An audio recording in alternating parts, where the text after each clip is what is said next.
trailing Cal by 21 points early in the second quarter and 31-14 at the half, the Oregon Ducks stormed back to take the lead or tie twice during a resurgent second half amid a hail of penalty flags and touchdown passes in a game that was as bizarre and unpredictable as UO's entire season.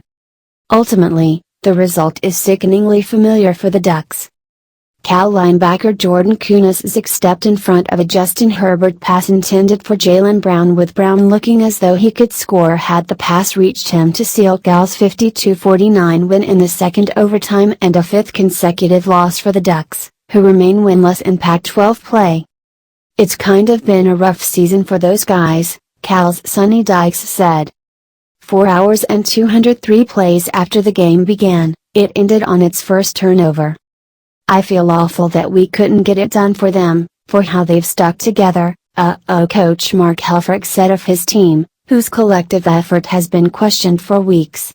"We've had a lot of opportunities to splinter and they haven't." Herbert had played the hero for much of the second half. His touchdown pass in the first overtime, the true freshman's sixth of the game in just his second start, had pushed the matchup over a seemingly preposterous 89.5-point over-under that Vegas oddsmakers had installed hours before the game, believed to be a record.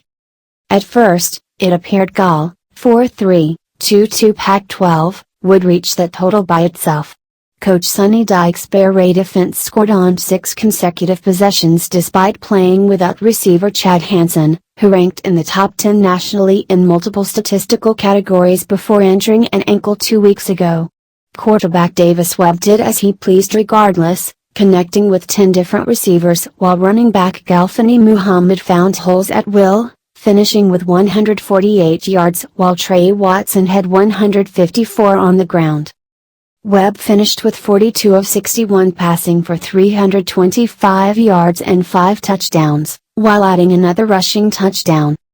Herbert completed 22 of 40 passes for 258 yards. "A good performance can be wiped out by that one play," Herbert said. Kunaszyk said his coaches had noticed Oregon's penchant for throwing close to the hash marks, a piece of advice he remembered on the game's final play. "Lo and behold, I went to the boundary hash, found myself the ball, and made the play," Kunaszyk said. Cal averaged 7.5 yards per play after the first quarter, and on the ESPN broadcast, former UO coach turned analyst Mike Bellotti called out to a national audience UO's lacking execution and effort. The Bears signaled their lack of fear for coordinator Brady Hoke's scheme by attempting 2 fourth downs on their half of the field, converting each time. Oregon, meanwhile, barely cracked 2 yards per play after one quarter, and its struggles to find holes were glaring given Cal's rush defense is the worst in the country on yards allowed per carry. Oregon failed to score on its opening possession for a 10th consecutive game. It was further magnified when Royce Freeman looked like a shell of his former All-American self, gaining 10 yards on 15 carries. Asked if he was fully healthy afterward, Freeman called himself great. Asked if it was a coach's decision to limit him, Freeman answered, "Yeah." In his stead, Tony Brooks-James, 15 carries, 109 yards, 1 touchdown, gave Oregon life as Herbert grew more comfortable. Just as many on the East Coast began turning off the ESPN broadcast in favor of sleep, Oregon, 25-04, stopped Cal on 3 consecutive drives in the third quarter, and the offense answered with 21 consecutive points to take a 35-34 lead with 13 minutes left in the fourth quarter. The stretch began with Dykes' decision to feign going for 4th down on Cal's own 30-yard line, only to pooch punt with Webb on a weak kick that traveled 10 yards. With Nike co-founder and Oregon Super Booster Phil Knight watching alongside athletic director Rob Mullins in a stadium suite, Oregon got the ball back just 40 yards away from a touchdown and scored 5 plays later on Herbert's 1-yard pass to tight end Evan Bayless to cut the lead to 31-24. And to think, the game was just getting good. Penalties were a constant wild card, either extending once doomed drives or negating huge gains. A flag was called once every 7 plays. After Herbert and Webb traded touchdowns in the first overtime, A Cal hold, the 28th combined penalty of the night, pushed the Bears into 3rd and 11, with Webb's ensuing pass bouncing off the outstretched hand of a receiver in the end zone before falling incomplete. Cal settled for a field goal and clutched its rosary beads. Then the Bears forced the game's first turnover on its final play.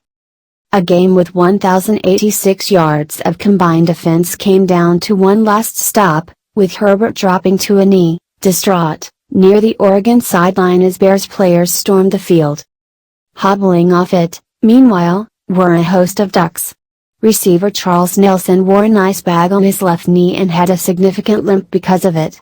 Defensive lineman Drayton Carlberg, only weeks removed from an ankle injury, had to be helped off the field twice. Brooks James, safety Khalil Oliver, defensive lineman Rex Manu and Austin Milota all required medical attention at one point or another in a game of attrition and poor execution. The Ducks and Bears combined for 279 yards and penalties, with the again flashing an undisciplined streak that was the hallmark of the start of its losing streak. Senior offensive guard Cameron Hunt drew 3 flags himself, and even managed to earn a personal foul penalty on a kickoff return it caught for a fair catch. "It's going to get even harder from here," said corner Tyree Robinson, who appeared with a sling over his right shoulder, though he called the injury not serious. "We've got to accept it and move on. I'm just proud of my team because we fought. We ain't just give up, we came back in the second half. We could have just given up like Washington with guys just walking around, but we didn't. Just one play stopped us from victory."